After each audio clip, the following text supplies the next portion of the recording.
लोग सनातन धर्म को मजाक समझते हैं, हल्के में उड़ाते हैं। लोग मूर्ति पूजा करते हैं, शिवलिंग पर जल चढ़ाते हैं, कई कई चीज़ों की मतलब कि अवहेलना करते हैं, मतलब अलग ही तरीके से। मैं उनको ये बता देना चाहता हूँ कि हम लोग जहाँ रहते हैं, चाहे हम इंडिया के किसी हिस्से में रह रहे हो, चाहे दुनिया के किसी हिस्से में रह रहे हो, थोड़ी सी सर्दी पड़ती है तो हम सर पर टोपी, जैकेट, जूता, जुराब सब पहन के एकदम टिंच रहते हैं कि हम बीमार ना पड़ जाए। केदारनाथ, बद्रीनाथ, कैलाश पर्वत, ऐसी कई सारी जगह हैं जहाँ बर्फ़ों का अंबार लगा रहता है। वहाँ वो लोग नंगे पाँव, सिर्फ अपने प्राइवेट पार्ट्स को ढक करके, शरीर पर कोई भी कपड़ा ना हो, और वो शिव जी की, गणेश जी की, मतलब जिसको अपना आराध्य मानते हैं उसकी पूजा करते रहते हैं। ये प्रभु शक्ति ही है कि जो इतनी कठोर तपस्या के, इतनी कठोर ठंड के बाद भी उनकी तपस्या में कोई विघ्न नहीं पड़ता है, और वो करते रहते हैं और जीतते रहते हैं, और हमसे ज़्यादा जीते हैं। हम लोग जो बुद्धिजीवी लोग हैं, जो हर सुविधा को लेके बैठते हैं, वो उतने नहीं जी पाते जितने साधु संत जी जाते हैं।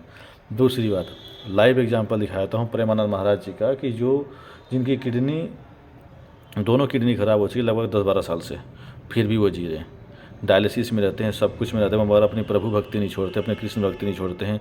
सुबह 3-4 बजे के आसपास ब्रह्म मुहूर्त में वो सबको भक्तों को दर्शन देने के लिए आ जाते हैं। और क्या बच्चे, क्या बूढ़े, क्या माता, क्या बहनें, सब लोग उनके दर्शन के, चाहे ठंडी हो चाहे गर्मी, लोग खड़े रहते हैं, अपने अपने व्यवहार प्रकट करते हैं, अपनी अपनी प्रशंसा प्रकट करते हैं। कोई रंगोली बनाता है, कोई माला ले खड़ा आता है, कोई गाना गाता है, कोई भजन करता है।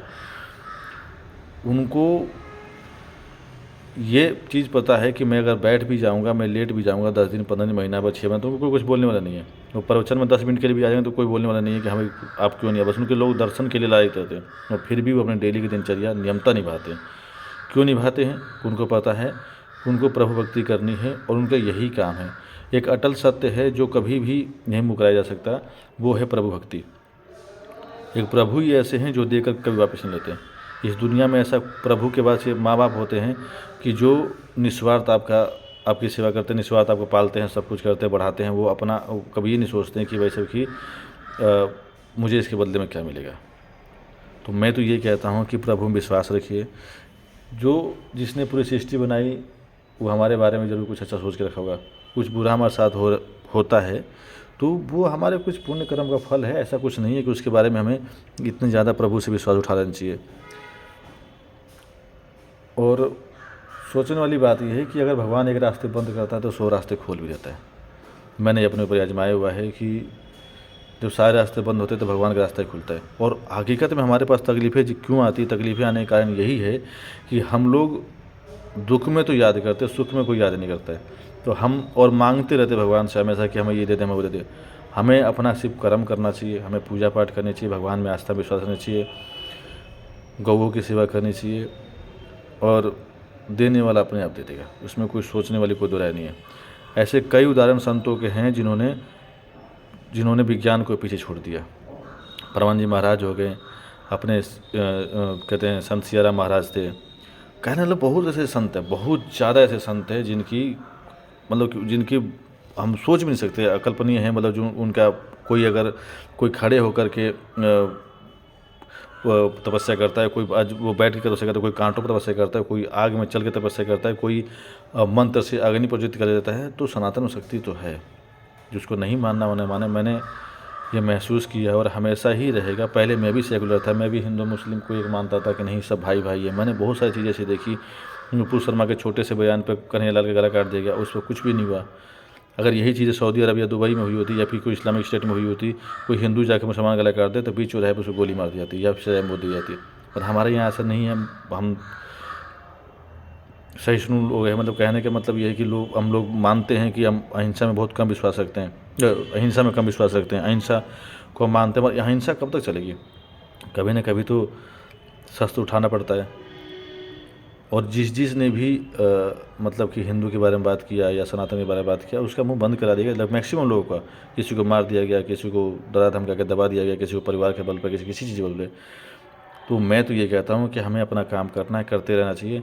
जो होगा वो प्रभु देखेंगे। प्रभु के चरणों में सब कुछ समर्पित कर दीजिए, बस, और कुछ नहीं है।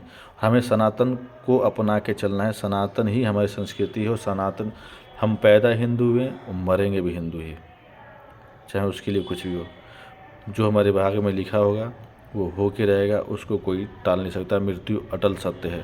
तो इसीलिए मैं अपना कर्म करता रहूँगा, मैं हिंदुत्व के साथ रहूँगा और मैं ज़िंदगी भर हिंदुत्व का झंडा लेके घूमता। भगवा मेरी शान है, तिरंगा मेरी जान है और मैं इसके अलावा किसी और झंडे को सपोर्ट नहीं कर सकता। मेरे लिए कोई और झंडा ना, मेरे लिए कोई कुछ है। मेरे सबके लिए अपने पूजा पाठ करने के तरीके, मानने के तरीके अलग होते हैं। मैं किसी धर्म की आलोचना नहीं कर रहा, बस लोगों से ये है कि लोग हमारे सनातन धर्म की आलोचना भी ना करें। आप कहाँ किस तरह से पूजा करते हैं या इबादत करते हैं, हमें उससे कोई लेना देना नहीं। आप मुस्लिम हैं, क्रिश्चियन हैं, उससे कोई लेना देना नहीं। मुझे बस इस चीज़ लेना देना है कि मैं सनातन हूँ, सनातनी हूँ और मैं सिर्फ अपने भगवान को मानता, भगवान के अलावा किसी को नहीं मानता और ना कभी मानूंगा।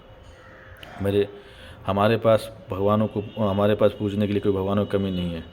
33 कोटि देवी देवता हैं। तो मैं तो बस यही कहता हूँ कि मेरा और सभी सनातनियों से आग्रह है कि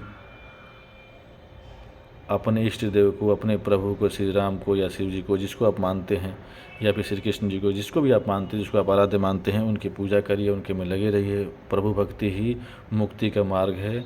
जन्म मरण से अगर मुक्ति चाहिए तो प्रभु भक्ति जरूरी है। जय श्री राम, जय श्री महाकाल।